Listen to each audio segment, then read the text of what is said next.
இன்றைக்கி நம்ம பேச போகிற ஒரு டாபிக் வந்து ரொம்ப காமனாக சின்ன பசங்கள்லேருந்து பெரியவங்களுக்கு வரைக்கும் நடக்கிற ஒரு சம்பவம் தான். மைட் பி ஒரு விபத்துன்னு கூட சொல்லலாம். It's called a trauma which leads to a fracture, அதாவது எலும்பு முறிவு.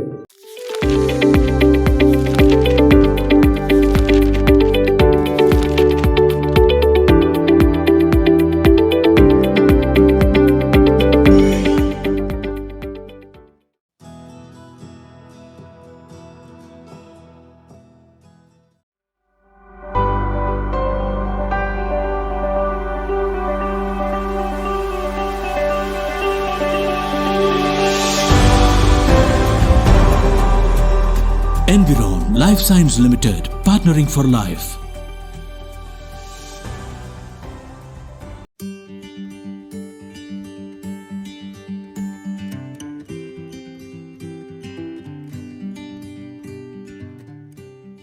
வணக்கம், நான் டாக்டர் கீர்த்தி தியாகராஜன், எலும்பு மூட்டு மருத்துவர். நான் இங்கே திருப்பூரில் தியாகோ ஹாஸ்பிட்டலுங்கிற ஹாஸ்பிட்டலில் ரன் பண்ணிக்கிட்டு இருக்கிறேன்.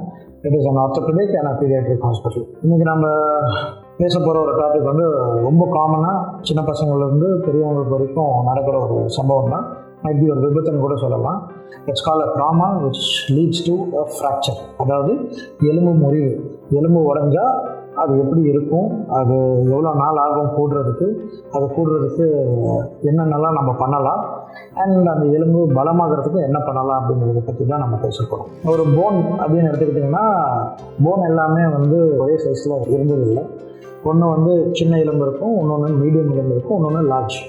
ஸோ அது வந்து என்ன அப்படின்னா, இந்த மாதிரி குட்டி குட்டி விரல்கள் இல்லைங்களா, இந்த எலும்பு எல்லாமே சின்ன சின்ன எலும்புகள். அதுக்கு அடுத்தது இந்த கை, அதே மாதிரி கால்னால் கீழே இருக்கிற கால், அது எல்லாமே பார்த்திங்கன்னா மீடியம் சைஸ் போன்னு சொல்லுவோம். அடுத்தது பார்த்திங்கன்னா லார்ஜ் சைஸ் போன், அதாவது ரொம்ப பெரிய எலும்புகள்னு பார்த்திங்கன்னா தோள்பட்டை எலும்புகள், தொடை எலும்புகள், இதெல்லாமே லார்ஜ் சைஸ் போன். ஸோ ஒவ்வொரு எலும்பு, அதாவது குட்டி எலும்பு, மீடியம் எலும்பு, லார்ஜ் எலும்பு, இது எல்லாமே கூடுறதுக்கு ஒவ்வொரு டைமிங் இருக்குது. ஸோ பேசிக்காக பார்த்திங்கன்னா ஒரு சின்ன ப்ரோட்டோக்கால் வச்சுக்கலாம். ஒன்று வயசு, ஒன்று சைஸு. வயசை பொறுத்தும் அந்த எலும்போட சைஸை பொறுத்தும் அந்த எலும்பு கூடுற தன்மைகள் மாறப்படும். குழந்தைங்களுக்குன்னு பார்த்திங்கன்னா, அதாவது இன்ஃபான்ஸ் 0லேருந்து ஒரு 5 வயசுக்குள்ளார இல்லை 8 வயசுக்குள்ளார பார்த்திங்கன்னா எலும்பு கூடும் திறமை ரொம்ப ஃபாஸ்ட்டாக இருக்கும். அதுக்கப்புறம் இந்த அடாலசன்ஸ்ன்னு பார்க்கும்போது இது இது ஓகே குட் அப்படின்னு சொல்லலாம். ஒரு மெச்சுவர்ட் பர்சன், அதாவது ஒரு 30 to 50 வரைக்கும் கூடுற டைமிங் வேறு மாதிரி இருக்கும். அண்ட் வயசானவங்களுக்கு அதோட டைம் எடுத்துரும். அண்ட் இந்த போனுமே வந்து நான் எப்படி எந்தெந்த டைமில் எப்படி கூடுங்கிறத நான் உங்களுக்கு சொல்கிறேன். ஸோ இந்த ஸ்மால் சைஸ் போன் அப்படின்னு பார்க்குறீங்க இல்லையா, அந்த குட்டி எலும்புகள், இந்த குட்டி எலும்புகள் கூடுறதுக்கு உங்களுக்கு குறைஞ்சது உடஞ்சி திருப்பி அது ஒட்டுறதுக்கு உங்களுக்கு 3லேருந்து 4 வாரம் ஆகிடும். அடுத்தது இந்த மீடியம் சைஸ் போன் இருக்கு இல்லைங்களா, அந்த எலும்புகள் வந்து உங்களுக்கு உடஞ்சி திரும்பி அது ஒட்டுறதுக்கு உங்களுக்கு 4லேருந்து 6 வாரம் ஆகிடும். சரி, 1.5 மாதம் ஆகிடும். இந்த பெரிய எலும்புகள் இருக்கு இல்லைங்களா, அது வந்து உங்களுக்கு போடுறதுக்கு 8லேருந்து 12 வாரம் ஆகிடும். ஸோ சரி, இது ஒரு மாதம், குட்டி எலும்புக்கு 1 மாதம், மீடியம் எலும்புக்கு ஒரு 2 மாதம், 1.5 to 2 மாதம், பெரிய எலும்புகளுக்கு 3 மாதம். இது கூடுற டைம் மட்டும்தானே தவிர அது பலமாகிறதுக்கு அதுலேருந்து இன்னும் ஒரு மாதம் டைம் எடுத்துக்கும். பலமாகிறது என்ன அப்படின்னா, நீங்கள் கூடி முடிஞ்சிச்சுன்னா சின்ன சின்ன வேலைகள் பண்ணிக்கலாம். கையில் அசைக்கிறது, சின்ன பொருள் எடுக்கிறதுலாம் பண்ணலாம். பட் ஆனால் அந்த கையை ஊன்றது, வெயிட்டு தூக்குறது, உக்காந்து எந்திரிக்கிறது, இது எல்லாமே பண்ணுறது தான் ஸ்ட்ரெஸ். அந்த ஸ்ட்ரெஸ் கொடுக்கறதுக்கு அந்த எலும்பு கூடுனதுலேருந்து இன்னொரு 1 month டைம் எடுத்துக்கும். இது அந்த எலும்போட சைஸை பொறுத்து கூடுறது. ஸோ ஒரு குட்டி பசங்களுக்கு ஃபாஸ்ட்டாக கூடிடும், அடாலசன்ஸ்க்கு இன்னும் கொஞ்சம் கரெக்டான டைமில் கூடிடும், அண்ட் வயசானவங்களுக்கு ரொம்ப லேட் ஆகும். இப்போ அந்த சின்ன எலும்பு சொன்ன இல்லைங்களா, இந்த சின்ன எலும்பு இப்போ வயசானவங்களுக்கு உடஞ்சிருச்சு அப்படின்னா அவங்களுக்கு கூடுறதுக்கு குறைஞ்சது 1.5 மாதம் ஆகிடும், அப்படியே டபுள் ஆகிடும். அப்போ அந்த பெரிய எலும்பு உடஞ்சதுன்னா அவங்களுக்கு கூடுறதுக்கு 4 மாதம் ஆகிடும். இது வந்து அந்த ஃப்ராக்சரோட ஹீலிங் டைம். இது எப்படி சார் இந்த எலும்பு ஒட்டுது, அது தானாகவே ஒட்டிடுமா அப்படின்னு கேட்டிங்கன்னா, ஒரு எலும்பு இப்படி இருக்குன்னா உடஞ்சிடும், இப்படி போயிடுது. இப்போ இந்த 2 எலும்பு பக்கத்தில் வந்துச்சுன்னா அது தானாகவே ஒட்ட ஆரம்பிச்சிடும். அது ஒரு ப்ராசஸ் தான். ஒன்று வந்து சுற்றி ரத்தக்கட்டு ஃபார்ம் ஆகும். அதுக்கு அடுத்தது என்னென்னா சாஃப்ட் கேலஸ்ன்னு சொல்லுவோம். அதை சுற்றி ஒரு ஸ்பிண்டில், இந்த கூண்டு மாதிரி அப்படியே ஒரு மேவி மேலே வரும். அதுக்கப்புறம் ஹார்ட் கேலஸ்ன்னு சொல்லுவாங்க, அது பலமாயிடும். அப்புறம் அது ரீமாடல் ஆக பார்க்கும், அதாவது ஒரு கொஞ்சம் நேராக பார்க்கும். அதுக்கப்புறம் வித் ஸ்டாண்டிங் அப்படின்னு சொல்லி அது நிற்கிறதுக்கு, பலம் தாங்கிறதுக்கு உண்டான ஒரு இது வந்துடும். இப்போ என்ன அப்படின்னா, இந்த எலும்பு இப்படி உடையும், இப்படியும் உடையும், இப்படியும் உடையும், இல்லை உடஞ்சி அப்படியே அழகாக நின்றுட்டு இருக்கும்.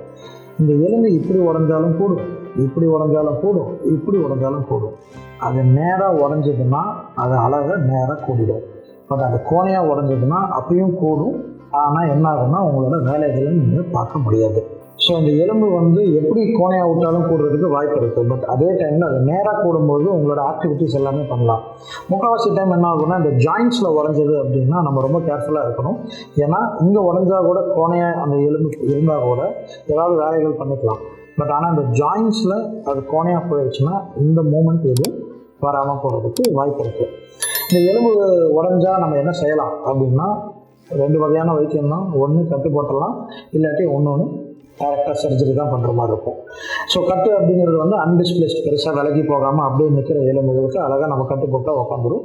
இல்லை மினிமலி டிஸ்பிளேஸ்டாக நம்ம ஸ்கேனில் பார்த்தோம், இல்லை கரெக்டான ஒரு அளவில் வச்சு நம்ம உட்கார வச்சுட்டு ரெகுலர் ஃபாலோ அப்பில் ரிப்பீட்டடாக நம்ம வாரத்துக்கு ஒருத்தர் எக்ஸ்ரே எடுத்து பார்த்து விலகாமல் இருந்துச்சுன்னா கட்லேயே நம்ம சரி பண்ணுறதுக்கு வாய்ப்பு இருக்குது. பெருசாக உடஞ்சி விலகி போயிடுச்சு, தனியாக கிடக்குது அப்படின்னா நாம் கட்லையெல்லாம் சரி பண்ண முடியாது. அது பக்கத்தில் கொண்டு வந்து தான் நிப்பாட்டணும். அதை நிப்பாட்டினா தான் ஃப்யூச்சரில் நம்ம எல்லா ஆக்டிவிட்டியும் பண்ண முடியும். பக்கத்தில் கொண்டு வந்து நிப்பாட்டுறது ஐதர் பிளேட்டோ, ஸ்க்ரூவோ, ராடோ, இல்லை பின்னோ அந்த மாதிரி பண்ணிடுறாங்க. இந்த எலும்பு கூடி முடிஞ்சதுக்கப்புறம் அது பலமாகணும்னா அதுக்கு தகுந்த உணவுகள் சாப்பிடணும். ரொம்ப கால்சியம் ரிச்சான ஃபுட்ஸ் நீங்கள் சாப்பிட ஆரம்பிச்சிங்கன்னா இந்த எலும்பு கூடும் திறன் ஜாஸ்தியாகவே ஆக ஆரம்பிக்கும். அண்ட் எப்போவுமே அவசரப்படக்கூடாது. முக்கால்வாசி பேஷண்ட்ஸ் என்ன பண்ணுவாங்கன்னா 2வது வாரம் 3வது வாரம் ஆனால் சார் கூடிச்சா சார் நம்ம கழட்டிடலாம் சார், எனக்கு வேலை இருக்குது சார் அப்படின்னா ஆகாது. ஒரு பிரசவம் நடக்கிறதுக்கு 10 மாதம் ஆகும்னா 10 மாதம் டைமில் தான் அந்த குழந்தை அழகாக வெளியே வரும். நீங்கள் 8வது மாதமே அந்த குழந்தை அது வேணும்னு கேட்டிங்கன்னா அது குறை பிரசவம் தான். அதே மாதிரி இந்த எலும்பு கூடுறதுக்குன்னு ஒரு டைம் இருக்குது. அந்த டைமுக்கு முன்னாடி நீங்கள் அவசரப்பட்டீங்கன்னா அந்த எலும்பு ஒழுங்காக கூடாது, அது திரும்பி உடையிறதுக்கு வாய்ப்பு இருக்குது. ஸோ ஐ திங்க் ஓரளவுக்கு நான் இந்த டாப்பிக்கை கவர் பண்ணியிருப்பேன்னு நினைக்கிறேன். அண்ட் வேறு ஏதோ சந்தேகங்கள் இருந்துச்சுன்னா நீங்கள் கமெண்ட் பண்ணிக்கோங்க. தேங்க்யூ.